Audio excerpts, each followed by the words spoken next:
وہی عشرت بیگم جو کہ نویرہ کی خاندان سے باہر شادی کی بات کے اوپر ہی اتنا بڑا ہنگامہ کریٹ کر رہی تھیں کہ ان کی باتوں اور ٹانوں کی وجہ سے ماں باپ کو اپنی بیٹی کو ہمیشہ ہمیشہ کے لیے چھوڑ دینا پڑا۔ اب جب ان کی اپنی بیٹی تحسین کا رشتہ خاندان کے باہر سے اچھا آ جاتا ہے تو وہی اسی بات کی فیور میں ہوتی ہیں کہ خاندان کے فرسودہ رسم و رواج تو ہمیں توڑ دینے چاہیے اور تحسین کے لیے میں اب باہر سے کوئی لڑکا ڈھونڈوں گی۔ آخر ساری زندگی اپنی بیٹی کو کنوارے گھر پہ بٹھائے تو نہیں رکھنا۔ ویسے تو اچھی بات ہے کہ خاندان کے یہ رسم و رواج جن سے کسی کو کوئی فائدہ نہیں ہو رہا تھا بلکہ نقصانات بہت زیادہ ہو رہے تھے بالآخر ٹوٹنے والے ہیں، اور یہ بھی اچھا ہے کہ عشرت بیگم جیسے ہی انسان سے ٹوٹ رہے ہیں تاکہ کوئی کسی کو دوبارہ تانے نہ دے پائے۔ لیکن انہی رسومات کو موقف بنا کے کس طرح عشرت بیگم نے بہت سی زندگیاں تباہ کی ہیں۔ شاید ان کی خواہش تو یہی تھی کہ جس طرح ان کی بیٹی کا رشتہ نہیں ہوا،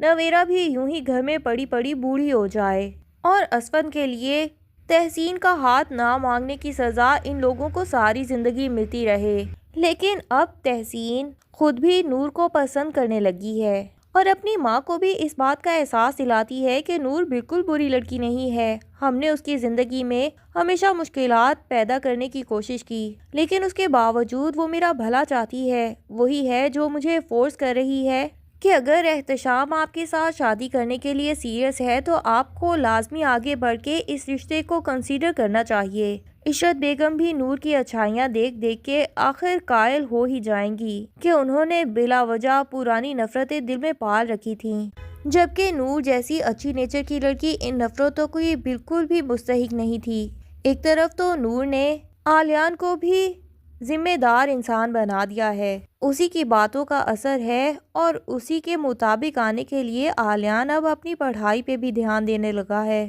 اور دل سے چاہتا ہے کہ وہ باپ کا کاروبار سنبھالے اور اس کا سہارا بنے، ورنہ ماں باپ کے بیجا لاڈ پیار کی وجہ سے تو اس کی تربیت اتنی خراب ہوئی تھی کہ اسے کبھی احساس ہی نہیں ہوا کہ اس کا باپ بوڑھا ہو رہا ہے۔ اب تو اس کا غصہ بھی کافی حد تک ختم ہو گیا ہے، یہاں تک کہ اس کا باپ جب اسے اتنا ڈانٹتا ہے اس کے باوجود وہ یہ سوچنے پہ مجبور ہو جاتا ہے کہ یقیناً میری غلطی ہے اور اپنی غلطی کو سدھارنے کی بھی کوشش کرتا ہے۔ یہاں دیکھا جائے تو سب سے زیادہ ہاتھ نور کا ہی ہے جس نے اپنی محبت اور پورے اعتبار سے آلیان کو بالکل بدل کے رکھ دیا ہے۔ ایک نہ ایک دن عشرت بیگم لازمی نور کو اس بات کے لیے کریڈٹ بھی دیں گی اور اس سے محبت بھی کرنے لگیں گی اور دل سے اسے اپنی بہو کے طور پہ اپنا لیں گی۔ ادھر عارش نے اپنی بہن اور اپنی ماں کے کہنے پہ زینیا سے شادی کے لیے ہاں تو کر دی ہے لیکن دل میں اس کے ابھی تک نور ہی باقی ہے، یہاں تک کہ زینیا کو منگنی کی انگوٹھی پہناتے ہوئے بھی اس کا دل و دماغ